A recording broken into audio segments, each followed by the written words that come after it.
कैसे हैं आप लोग? आपकी परीक्षाएं कैसी जा रही है? चलिए वीवीआई तो बता देंगे। वीवीआई उसके लिए होता है जो पहले से पढ़े हुए हैं। ठीक है। आप लोगों की परीक्षाएं कैसी जा रही है? थोड़ा सा लिखिए।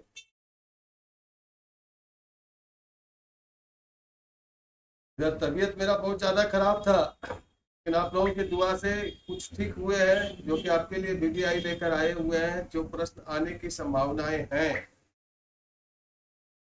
ठीक है।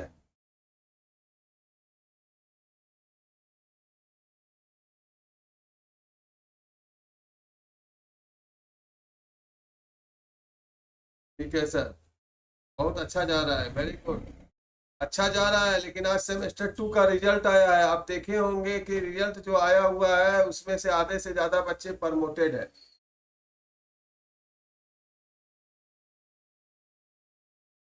Very good. सभी का अच्छा जाना चाहिए। उसी रिगार्डिंग आते हैं हम लोग सीबीएस के वीवीआई पर। चलिए हम लोग स्क्रीन पर चलते हैं। थोड़ा सा ज़्यादा समय ना लेते हुए थोड़ा सा कुछ क्वेश्चंस हमने सेलेक्ट किया है जो हमें उम्मीद है कि आपके परीक्षा में आने के चांसेस हैं, उसी को हम लोग देखेंगे। क्वेश्चन हमारा पैटर्न हमारा वही रहना चाहिए, 10 × 3। तो क्वेश्चन उम्मीद जिस तरह अभी पूछा जा रहा है उसी हिसाब से 10 × 3। ठीक है। 5 × 2, 5 मार्क्स का 2 क्वेश्चन रहेगा। और 1 मार्क्स का 10 क्वेश्चन आपको देखने को मिलेगा हमारे ख्याल से। जैसा कि मैंने आपको हिंदी एसीसी में बताया था, उसी आधार पर क्वेश्चन आएगा, हमारे उम्मीद से है। उसी के आधार पर जो अभी क्वेश्चन पैटर्न चल रहा है, उसी के आधार पर कुछ वीवीआई बनाए हैं जो आपके एग्जाम के लिए ग्रुप ए, ग्रुप बी और ग्रुप सी के लिए जरूरी है। ठीक है। पहला है वायुमंडल की संरचना और हमारे जीवन में इसके महत्व की चर्चा करें।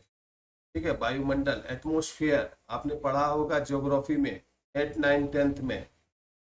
जलमंडल और स्थल मंडल और जीव मंडल से आप क्या समझते हैं, इसके महत्व की चर्चा करें। नेक्स्ट क्वेश्चन, पारिस्थितिकी तंत्र की परिभाषा एवं इसकी संरचना की वर्णन करें।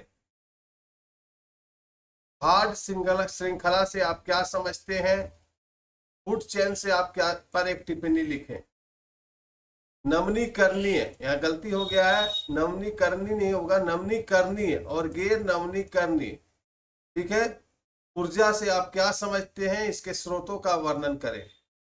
प्राकृतिक और मानव निर्मित जल संसाधन से आप क्या समझते हैं, इसके स्रोतों का भी नाम लिखें, स्रोत क्या क्या है। मृदा अपरदन से आप क्या समझते हैं। नेक्स्ट है जैव विविधता को परिभाषित करें।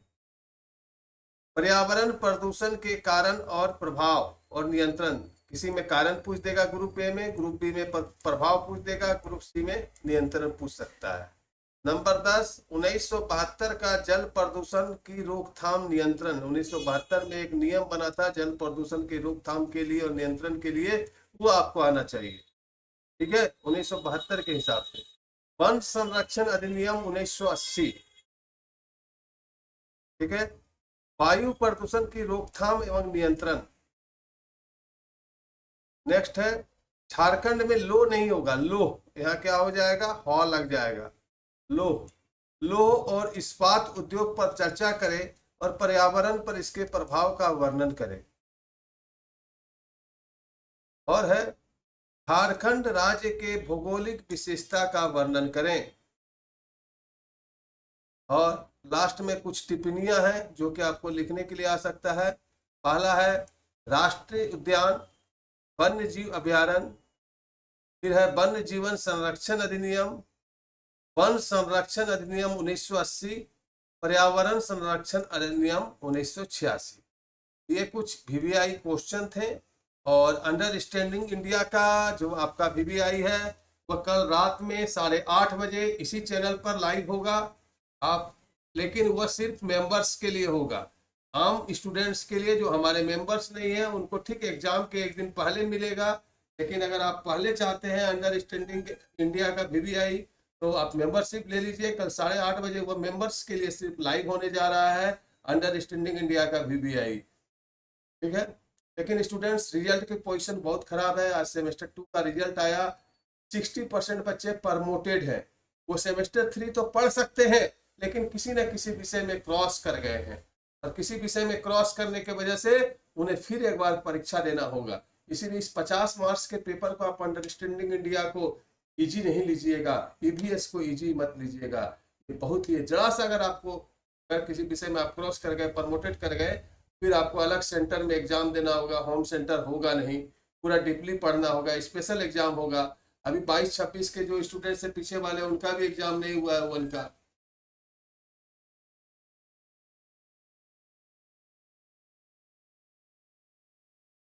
देखिए, हमारे जितने भी आपको हम VBI बताएं, इन्वायरमेंटल स्टडीज का जो भी हम VBI बताएं आपको, आप उसका वीडियो हमारे यूट्यूब पर है, ठीक है।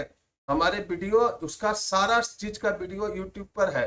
हमने एटमॉस्फेयर को भी समझाया है, जीवमंडल को भी समझाया है, ठीक है। सारा चीजों को हमने समझाया है। तो आप यूट्यूब पर जाइए और सर्च कीजिए EVS, किसी भी सेमेस्टर को का हो उससे मतलब नहीं है। अगर EVS मेरा वीडियो है तो देखिएगा आपका सिलेबस से वो मैच खाता है।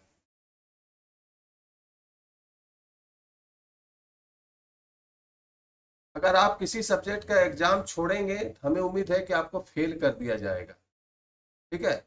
अगर आप एग्जाम छोड़ेंगे तो हमें उम्मीद है कि आप फेल कर दिए जाएंगे। लेकिन अगर आप फेल हो जाएंगे तो आपको प्रमोटेड किया जाएगा, याद रखिए। हमारे ख्याल से नया NAP है,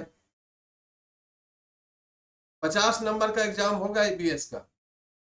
50 नंबर का EBS भी है, 50 नंबर का अंडरस्टैंडिंग इंडिया भी है।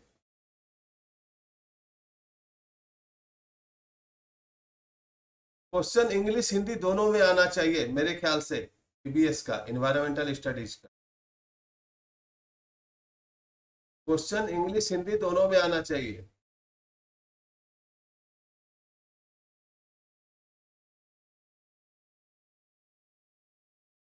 स्वीट वर्ल्ड का है, हम शिकारी पाड़ा महाविद्यालय के हैं स्टूडेंट्स।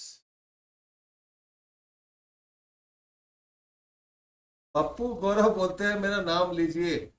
ओके पप्पू, चलिए पप्पू को बता देते हैं कि मेरा घर का नाम भी पप्पू ही है।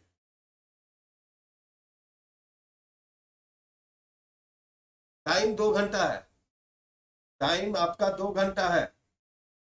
रूटीन में देखिए 2 घंटा दिया रहता है, दिया हुआ है 10 बजे से 2 बजे तक, 10 बजे से 12 बजे तक, और 2 बजे से 4 बजे तक। आप रूटीन को देखिए। ओके स्टूडेंट्स, तो आज के लिए इतना ही। फिर मेंबरशिप के लिए आपको VBI कल अंडरस्टैंडिंग इंडिया का हमारे चैनल पर रात 8:30 बजे, जो हमारे मेंबर्स हैं उनका बल्ले बल्ले है। आम स्टूडेंट्स के लिए एग्जाम के एक दिन पहले फ्री कर दिया जाएगा, अगर आप मेंबरशिप लेते हैं। दामोदर कुमार पांडे का बहुत अच्छा सवाल है। चलिए दामोदर कुमार पांडे का ताली बजा दीजिए। ऑब्जेक्टिव होगा कि सब्जेक्टिव होगा? हमें उम्मीद है सब्जेक्टिव होने की 90%, लेकिन 10% ऑब्जेक्टिव से भी ना नहीं किया जा सकता, क्योंकि पिछला EVS का एग्जाम ऑब्जेक्टिव हुआ था।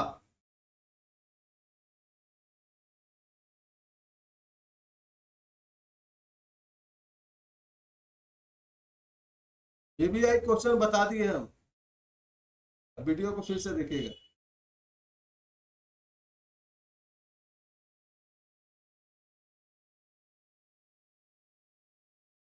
हमारे कॉलेज में तो बच्चों को 2 घंटा दिया गया था, आपको नहीं मिला तो अलग बात है। चलिए स्टूडेंट्स, फिर मिलते हैं शाम में कल रात 8 बजे मेंबर्स के लिए अंडरस्टैंडिंग इंडिया के VBI के साथ। Bye bye.